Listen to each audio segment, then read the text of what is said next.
온더 바이블 창세기 14번째 시간입니다. 창세기 13장에서 아브라함과 조카 롯이 갈림길에서 서로 헤어졌던 거 기억나시죠? 롯은 물이 넉넉함을 보고 쫓아가 소돔에 거주하게 되고, 아브라함은 하나님의 약속의 말씀을 붙들고 헤브론이라고 하는 곳으로 가서 정착하게 됩니다. 서로 다른 관점과 또 마음으로, 믿음으로 삶의 방향을 결정한 그들이 어떻게 이제 살아가게 될까요? 14장에는 왕들의 이름이 참 많이 나오는데 그 중에 멜기세덱이라고 하는 왕을 꼭 기억해 두십시오. 아브라함의 개인의 인생에서 최초로 11조를 드리는 그 장면에 연결되어 있는 왕이고요. 신구약을 관통하면서 저와 여러분에게도 그 구속사적인 관점에서 매우 상징적인 중요한 인물입니다. 아브라함의 이 11조를 드리는 이 장면 속에서 우리는 모든 영광을 주님께 11조라고 하는 질서이자 온사 수칙을 발견할 수 있습니다. 우리의 삶이 어디로부터 출발했고 또 어디로부터 가는지 그 모든 여정 속에서 우리가 인정해야 될 신앙의 고백을 보여주는데요. 이 질서를 가슴에 품고 본격적으로 내용을 한번 살펴보겠습니다. 1절에 보시면 아브라함과 조카 롯이 살았던 그 시대의 상을 보여줍니다. 많은 왕들의 이름이 등장하는데요. 아마 바벨탑에서 흩어졌던 수많은 사람들이 각자의 그 지역을 차지하고 아마 민족을 이루고 국가를 이루며 살았는 모양입니다. 그 중에 그돌라오멜이라고 하는 그 왕과 또 소돔과 고모라를 중심한 왕들의 연합이 등장하게 되는데요. 당시에 큰 전쟁이라고 볼 수 있는 일종의 세계대전이 벌어집니다. 전쟁이 일어나게 된 요인을 살펴보면 이 롯이 머물렀던 소돔 그리고 고모라 그 지역을 중심으로 한 왕들이 이 엘람 왕 그돌라오멜에게 12년 동안 조공을 바치고 살았나 봅니다. 근데 아마 그것이 힘겹고 무거웠는지 13년 차에 배신을 하게 되고 14년 차에 그돌라오멜이 다른 왕들을 연합하여 이 5개 국가를 치러 오는 장면입니다. 자, 여기서 이 뭔가 우리가 지나칠 뻔한 이야기를 하나 가슴에 품을 수 있죠. 롯은 분명히 물이 넉넉한 것, 자신에게 유리하고 좋은 곳을 찾아갔지만 자신이 찾아간 그곳이 또 다른 강한 국가에 조공을 바치고 있더라는 거죠. 그리고 전쟁이 일으켜져서 그에게 생각지 않았던 어려움과 또 낭패를 맛보게 되는 지금 순간입니다. 대부분 많은 사람들이 눈앞에 보이는 유익 또 좋은 것만 바라보는데요. 여기서 분명히 깨달아야 되겠습니다. 더 넓은 걸 볼 수 있어야 하고요. 더 멀리 내다볼 수 있는 안목이 우리에게 필요하다는 거죠.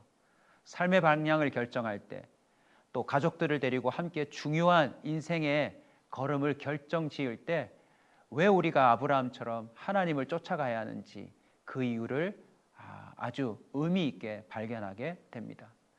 자, 이 전쟁이 어떤 결과를 낳게 될까요? 롯이 머물렀던 소돔과 고모라의 왕이 안타깝게도 패배하고 맙니다. 그 지역 중심으로 역청구덩이가 많이 있었다고 하는데요. 소돔과 고모라 왕이 도망을 치다가 그 역청구덩이에 빠졌다라고 성경은 증언하고 있습니다.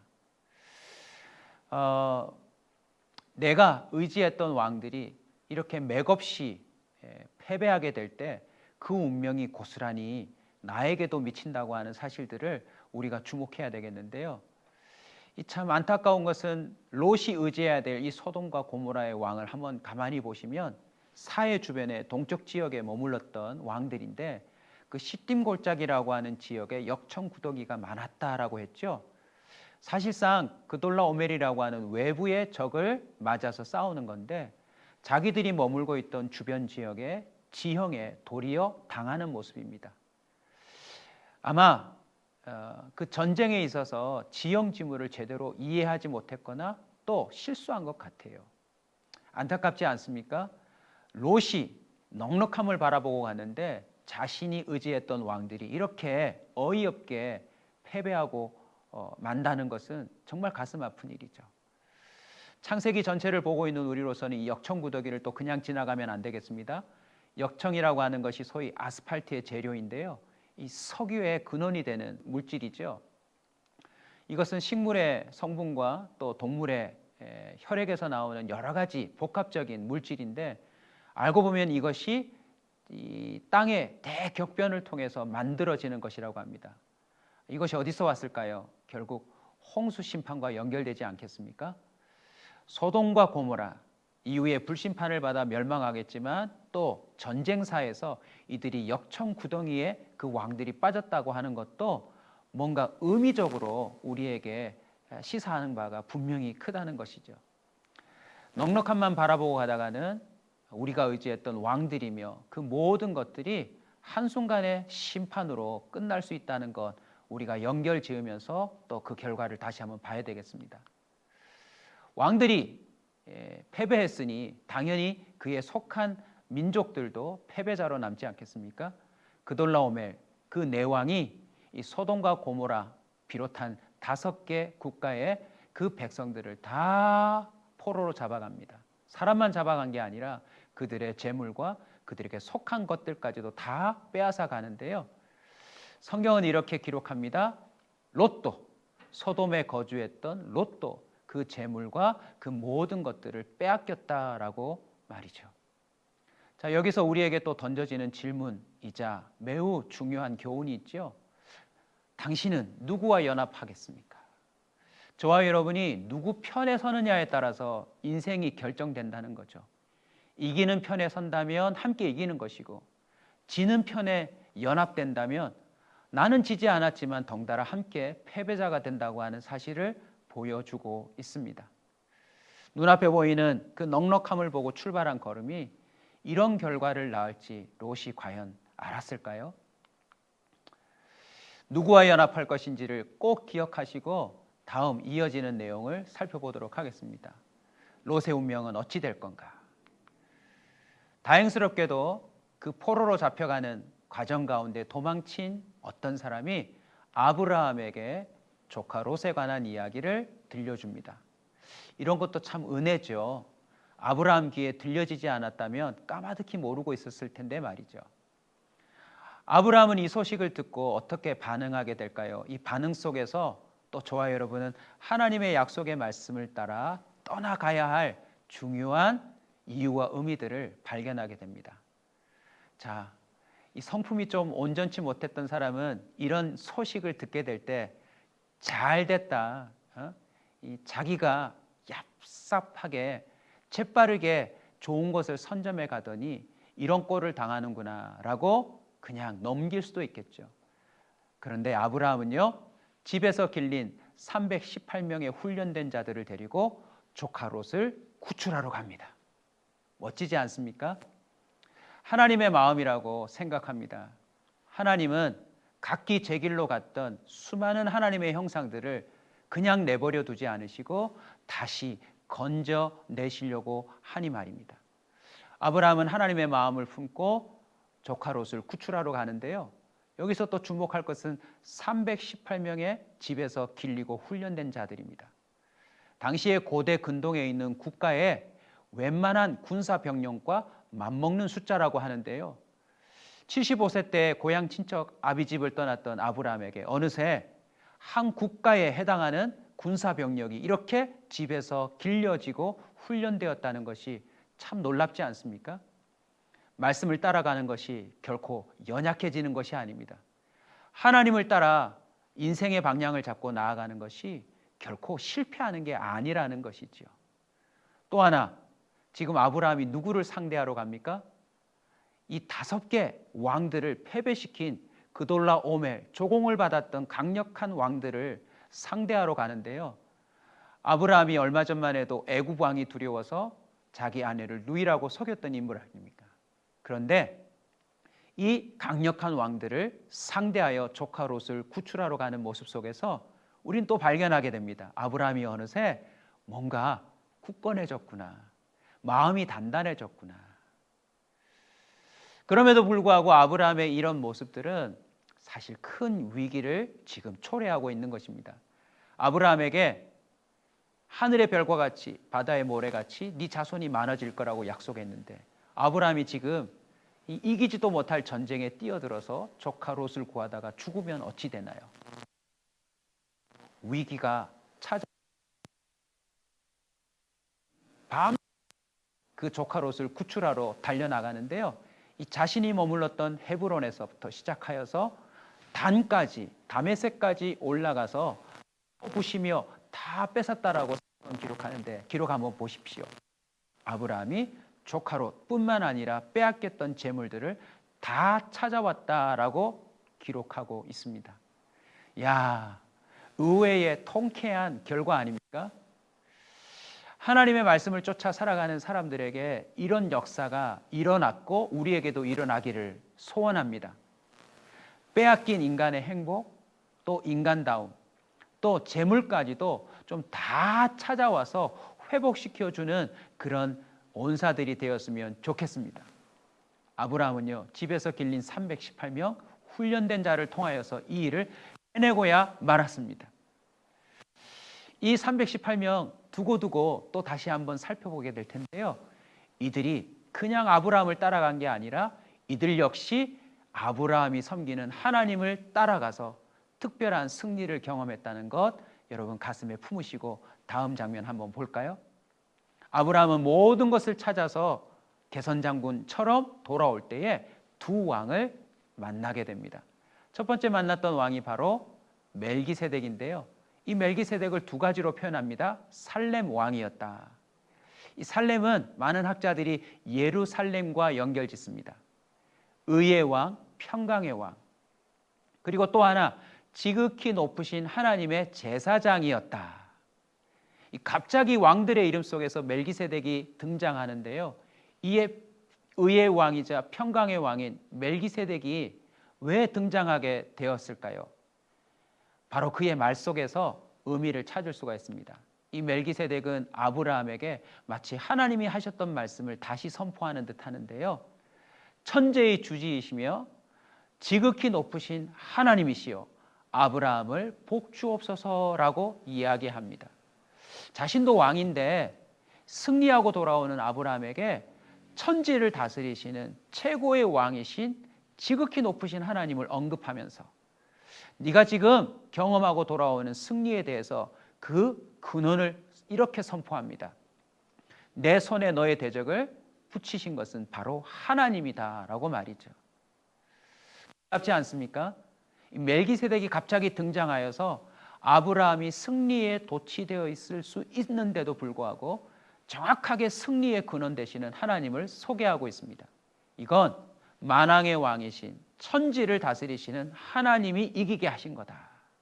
네 대적을 네 손에 붙이신 존재가 바로 하나님이니 그 하나님께 찬송할지어다라고 선포하고 있는 것입니다. 이때 아브라함이 바로 10분의 1 자신이 얻은 것에서 11조를 드리는 장면이 나오게 되죠. 사랑하는 온사 식구 여러분, 바로 이 장면이 왜 성경에 기록되었는지 아시겠죠? 우리가 경험할 수 있는 그 얻음과 승리, 모든 인간의 행복은 천지를 다스리시는 하나님으로부터 왔다라고 하는 사실을 우리에게 가르쳐 주기 위해서입니다.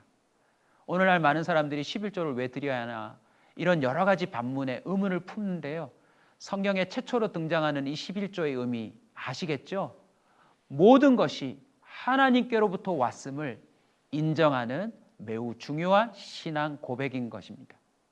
우리의 생명도 우리가 이 땅에서 누리는 모든 것도 곰곰이 한번 그 근원을 따져보시면요. 결코 사람에게서 온 것이 아닙니다. 내가 그걸 스스로 얻어낸 것도 아니고요. 바로 천지를 창조하시고 다스리시는 그리고 모든 사람의 운명을 결정짓는 하나님께로부터 왔다라고 하는 것. 그것을 우리에게 찬송으로 고백을 선포하고 있는 거죠. 아브라함은 11조를 드리고 자신의 승리가 하나님의 것이음을 선포했는데요. 멜기세덱에 이어서 소돔 왕이 아브라함에게 나옵니다. 구덩이에 빠져서 완전히 패배해버린 왕이 아브라함을 만나면 고마워해야 하지 않나요? 근데 성경은 이상한 표현을 기록하고 있습니다. 이 소돔 왕이 아브라함에게 이렇게 말해요. 사람은 나한테 다 보내고 그 모든 전리품은 네가 다 가져라. 사람을 보내라고 했을까요? 여전히 자신이 소돔의 왕이라고 그 왕 노릇하고 싶다는 것이죠. 전리품을 가지라고 하는 자신이 주는 것처럼 표현하고 있습니다. 여기에 대해 아브라함이 어떻게 반응할까요? 멜기세덱이 했던 말을 그대로 옮깁니다. 천지의 주제이시고 지극히 높으신 하나님의 이름으로 내가 손을 들어 맹세한다. 소돔 왕의 그 말에 대하여서 승리의 근원이자 그 모든 전리품의 근원이 어디인지를 선포하고 있습니다. 그리고 이렇게 말하죠. 나는 소돔 왕 당신으로부터 치부하게 되었다는 말을 듣고 싶지 않다. 사람으로 인하여서 내가 이렇게 승리를 얻고 부자가 되었다는 말을 결코 듣고 싶지 않다. 그래서 나는 당신에게 속한 그 어떤 것이라도 실오라기 하나라도 취하지 않겠다라고 선포합니다. 참 멋지지 않습니까? 우리 믿음의 사람들은 당당해야 합니다. 우리의 생명도, 우리가 누릴 수 있는 이 땅 가운데서의 행복도 사람이 준 것이 아니라 하나님이 우리에게 주시는 거라는 것을 정확하게 고백해야 합니다. 여기서 끝나지 않고요. 아브라함은 오직 자신과 함께했던 젊은이들과 또 동맹을 맺었던 동행했던 사람들을 챙기는 모습을 보여줍니다. 성경 한번 보십시오. 나와 함께했던 젊은이들이 먹은 것과 그리고 나와 동맹을 맺었던 아넬, 에스골, 마므레 이 세 사람의 분깃을 제하고 그 분깃을 저들에게 갖게 하겠다. 참 아브라함 멋지지 않습니까? 자기와 목숨을 걸고 함께 싸웠던 그 삶의 방향을 함께 갔던 사람들의 분깃을 챙기고 있는데요. 여기서 다시 한번 전체적인 내용과 연결지어서 이런 질서를 찾아낼 수 있습니다. 야, 승리하는 자와 연합하고 동행하면 나에게도 동일한 승리와 분깃까지 생기는구나. 할렐루야. 사랑하는 여러분, 우리 모두가 하나님 편에 서야 할 이유가 바로 이것입니다. 하나님은 반드시 승리하십니다. 하나님은 모든 왕들을 다스리시는 천지의 주제가 되십니다. 그 주님 편에 서게 될 때 우리 또한 패배자가 아닌 승리자가 될 것이고 또 함께한 우리에게 나누어 주실 분깃을 누리게 될 것입니다. 14장 성경에서 처음으로 등장하는 전쟁을 보았고요. 그 전쟁 속에서 드려지는 11조를 통한 신앙의 고백을 보았고요. 어느 편에 서느냐에 따라서 사람의 그 운명이 달라지는 것을 함께 보았습니다. 성경 구절 하나를 여러분에게 마지막으로 소개하고 싶은데요. 결국 인간이 이 땅 가운데서 누릴 수 있는 승리이자 결국 구원받음은 여호와께로 말미암는다는 말씀입니다. 칼과 창에 있는 것이 아닙니다. 어떤 힘과 권력에 있는 것이 아니라 모든 전쟁은 하나님께 속하였다라는 것이지요. 나라 간의 전쟁뿐만 아니라 민족 간의 전쟁, 그리고 우리가 치르고 있는 무한 경쟁의 이 순간순간 속에서도 모든 것을 결정짓는 건 알고 보면 하나님이십니다. 우리나라도 이 강대국들 사이에서 이 편에 서야 한다, 저 편에 서야 한다, 국민들의 여러 가지 의견들이 있는데 여러분 어떻게 생각하세요? 창세기 14장을 통하여 우리는 꼭 기억해야 합니다. 우리 모두 하나님 편에 서야 합니다. 그리고 그 편에 설 때 얻게 되는 모든 영광은 주님께 돌리며 우리의 삶의 10분의 1을 온전히 신앙의 고백으로 드릴 수 있어야 할 줄 믿습니다. 14장 멜기세덱을 중심으로 아브라함의 중대한 삶의 방향에서 있었던 사건을 보았는데요. 모든 영광 주님께 11조 이 의미를 교구 식구들과 함께 나누시면서 저와 여러분의 삶도 패배자의 편이 아닌 승리자의 편에 서서 그 은혜의 분깃을 누리고 살아가기를 소원합니다. 제가 모든 영광 그러면 여러분 주님께 11조 함께 외쳐주시고 오늘 모든 강의 마치도록 하겠습니다. 자, 모든 영광 주님께 11조